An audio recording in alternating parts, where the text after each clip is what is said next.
There is another world, a place of wonder, fantastic creatures and places, people and their stories. It is glimpsed only in childhood fantasy, or in dreams you can't quite remember. This is one of those dreams. This is a story from the Veilworld. Artean was one Arco that I envied. Yes, I have been jealous. Immortality is not the same as perfection. Artean had laughter, even 600 years into the dying sojourn, that was infectious. He was quick, physically and mentally, and a favorite among what you would call our fairer sex. That infectious laugh could infect them, too. But most of all, I was jealous of how he moved the ether. Beads of power that you could string onto the gossamer threads between planets, and then run with them back and forth as they sang with his movement. He could make your heart ache with the joy of it. He was my kinsman, as were all Arco, but closer than most. You would call him my second cousin, and a friend of childhood. I had actually known him in our mortal days. That first creature and the second Arco had borne little resemblance to each other for millennia, until, again, the dying, but it affected him late, far later and slower than the others, and I had hoped that both of us would survive our fall. I hid my jealousy of him because of our kinship, but also because I enjoyed his company and he mine. We were friends, truly, despite my jealousy. As the prow came around the curve of the river, John pointed out over the plains.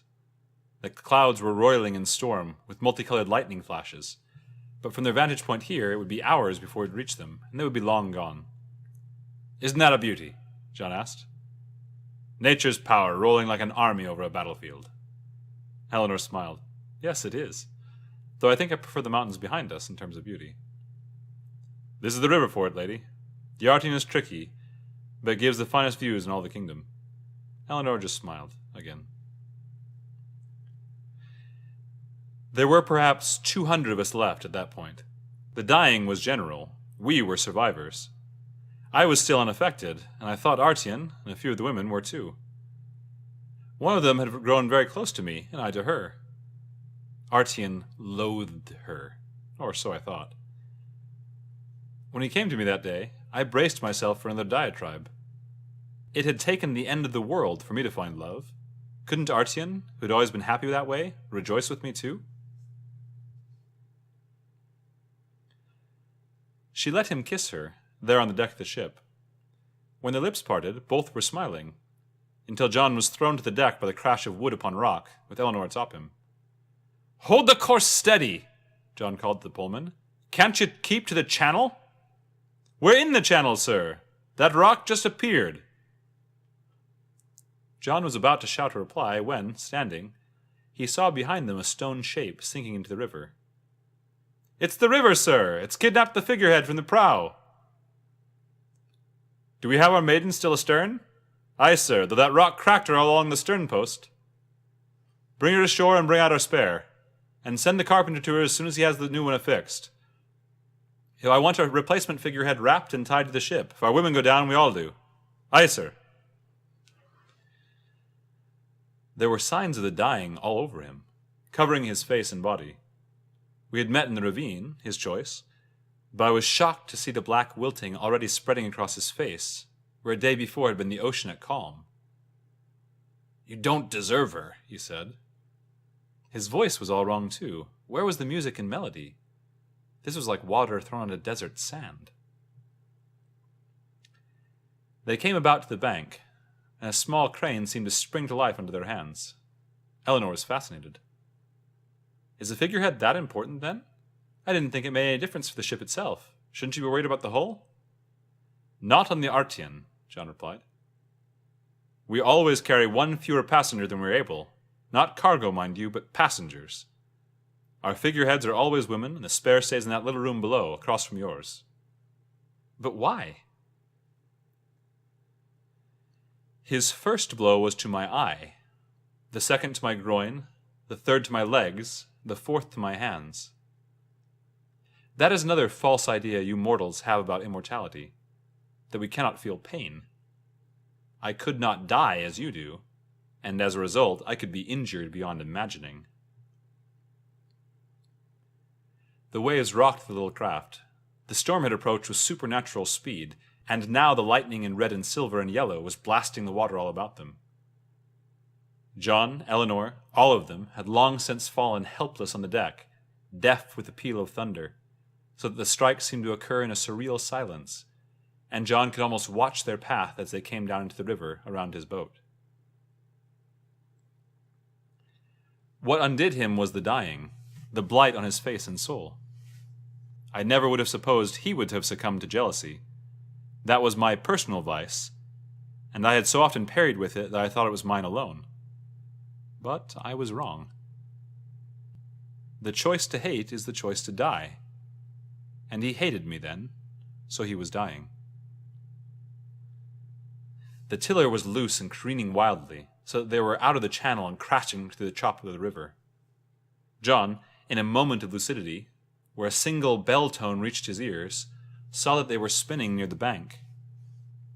He tried to move, and one finger responded, while his men and Eleanor rolled back and forth with him over the deck of the ship, bouncing and jarring against the rails. The next wave crushed something in his shoulder, and his arm responded, spasmed, and he could feel it again. Burning pain, but John was able to flex his elbow, and inwardly he smiled. That was all he needed. The ship and the river had thrown him near the tiller.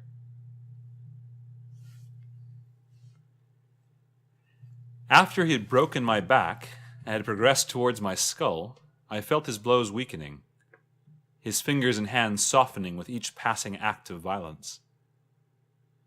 He had not managed to break all the vertebrae of my neck before the blows stopped entirely, and there was just a rhythmic motion I could feel through the ground beside me. After a time, several of your years, I imagine, that too died away. John waited for the next wave. The white tips crashed so slowly now. As the ship heaved up, John did as well. There was no room in his mind for more than one thought, with the lightning and silence, and his one thought was to extend his arm underneath him. An eternity passed, but his arm pressed down as he had hoped, and he found himself propped up and bowed over the tiller. The rudder moved sharply to the side, and the boat crashed, splintered, and broke up onto the bank, and then lay there transfixed as the river flowed past it.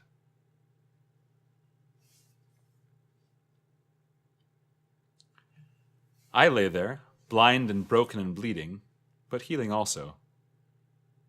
My body could not die on its own, and I was distracted with the pain.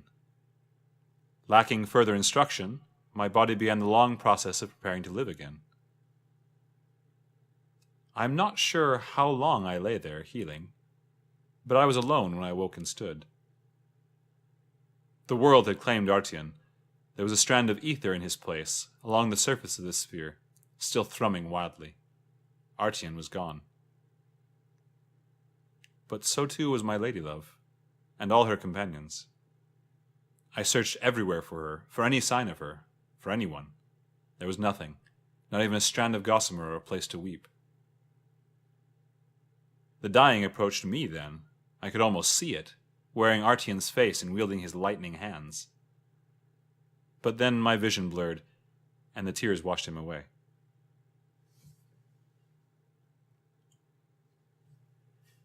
It was morning before John awoke again.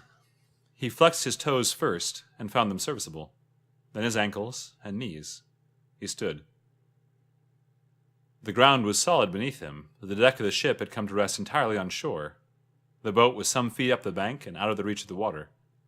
Shortly thereafter, Eleanor joined him. When they were all roused, and found themselves more or less whole, John addressed them. "Well, gentlemen, my lady, that is why we survived." John pointed to a spot on the shore.